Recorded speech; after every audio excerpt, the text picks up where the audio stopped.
All right, peace be to you all. Assalamu alaikum. Today, I wanted to talk to you guys about embracing your willingness to go through hardship. Look at this beautiful hill up here in Rock Creek Park. Again, my favorite trail. So maybe I should change it. Maybe I should say your willingness to be uncomfortable. Yeah, that's what I'll say. So embracing your willingness to be uncomfortable, especially for an extended time period, in order to achieve your goals. I say that because it's the end of 2020. Pretty much. We got, I think it's December 9th or something. I lose track of the days. I work night shifts as a hospitalist. So, my circadian rhythm is all messed up because I'm a morning person. It is now like 2 o'clock as I'm doing this run. But I had to get my run in. So I got some coffee, some caffeine, and so I think it's the 9th. Yeah, it's the 9th. Wednesday. But this run is, I get my runs in Wednesday, Friday, Sunday. Wednesday, 10 miles. Friday, 7 miles. Sunday, 14 to 23, depending on how my son and I feel. But I've been doing that for a while. But it's very, very uncomfortable. But my desire to have a, and thank you. Good job. My desire to have a high level of fitness at my age, in my 50s, supersedes my desire to sleep. Yeah, I should come home, get in bed, get something to eat, get in bed. I'll do that later after I finish running, God willing, inshallah. But this is something to which I've committed. Hey, it's not easy. It's very uncomfortable. It's cold out now too. It's warmed up a little bit. I started out uncomfortably cold, and my knees kind of hurt. But that's what I get. You know, there's other things you can do. You can swim, but I choose to run. But that segues into this. I'm never going to win a marathon. It's not going to happen, ever. My son's already finished this 10-mile run. I have like probably another half hour to go as I shuffle along. But I'm still out here. And for those of you guys that are on your sojourn to physician assistant, or whatever it is you're trying to do, but specifically since I'm a PA, if you're trying to get into PA school, and maybe this is your second time or your third time, and you're like, oh, I didn't get in.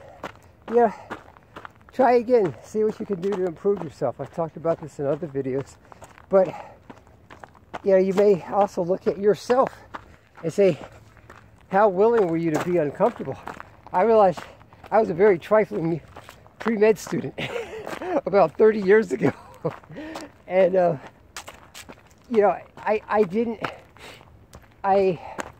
I struggled academically, and I couldn't understand why guys could get drunk and do, what was this horrible movie? Oh, Animal House.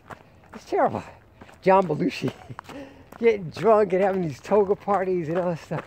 I didn't understand how guys were able to do that and still get through school. And it was amazing to me, and I was angry and jealous of them because they'd be like, dude. I went to a predominantly white university when I first started my PA sojourn on my undergraduate degree. So like, dude, I got so drunk Friday night, man. I didn't even study. Like Saturday, man, I just had the worst hangover. I did a little bit of study Sunday. Yeah, I got a 78 on the exam, but they're going to curve it, so I probably get like an 85. So I don't care. I'm cool. And then you get to drop the lowest grade. And I would have not had as much as a sip of liquor, didn't party, studied all week, or all weekend, and would flunk. But I had to figure out what the heck was, what kind of challenges I had with processing information. And in retrospect, I don't believe that I really was diligent about trying to find out what I had to do. Okay, oh, so beautiful. So for you guys, you know, sometimes you gotta figure out what the heck you gotta do. You say, okay, what did I do?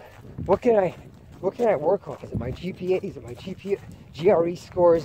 Is it my direct patient contact hours? If you got an interview, was it the way I interviewed? You can get Andrew Roddikin's book, How to Interview. I'll look at some of my old videos. You know, was it my essay? And you regroup. And if you have I've talked about this before, kind of go away somewhere where there's not a lot of noise. You know, people talking to you, and just like the woods or your place of worship. And really think about what it is you really want to do with your life. Because some of you guys who are trying to get into PA school might not be cut out to be PAs. You might be outstanding doctors. Think about that. I talked to somebody who didn't get into PA school, but eventually got into medical school and became a doctor. That was kind of funny. It's like, well, I'm glad I didn't get into PA school because I'm a doctor now. You know? So you never know. That a wonderful nurse with whom I worked didn't get into PA school 6 times. She tried 6 times and didn't get in. So she decided to do CRNA, so Certified Nurse Anesthetist, who actually make a lot more than PAs and have, I think, a lot more autonomy. But, so, you know, kind of look and say, okay, what is that I really want to do with my ultimate goal? Good afternoon. How are you? You know, whew, God, I think I'm out of shape or tired, or a combination of the two. That's what I would suggest doing, and then going, you know, seeing as how 2021 by the Gregorian calendar is only, you know, about 2.5 weeks away. Make plans for your life, and I did this. There's so many good YouTube videos now. When I was the age of some of you guys, I didn't have YouTube yet. Go to the library and check out books, or hopefully see something on television. You know, listen to speakers and read books about, you know, how to really, you know, stuff like What Color is Your Parachute, 7 Habits of Highly Effective People by Stephen Covey, The Road Less Traveled by M. Scott Peck. You know, and then, you know, also if you're religiously inclined, look at your holy books, your scriptures, for whatever religion you may happen to be, and talk to people for whom you have some degree of admiration, or have done the things that you're trying to do, with the understanding that we're all on different levels and different things. And see, okay, is this thing I'm trying to do really for me? Because the time goes by fast. I've been on YouTube for a long time now, 5 years. Got 7,500 subscribers, but I try to keep it positive, so I don't do a lot of hey, I don't do a lot of provocative stuff, or I don't troll people. So there's a penalty to pay for that. It means low subscribers in some way, some ways. But I want you guys to succeed in your positive endeavors. please feel free to contact me via Instagram. Yeah, really try to make 2021 your year, the year in which you seize the day in your life, or seize your life. All right, take care. Peace.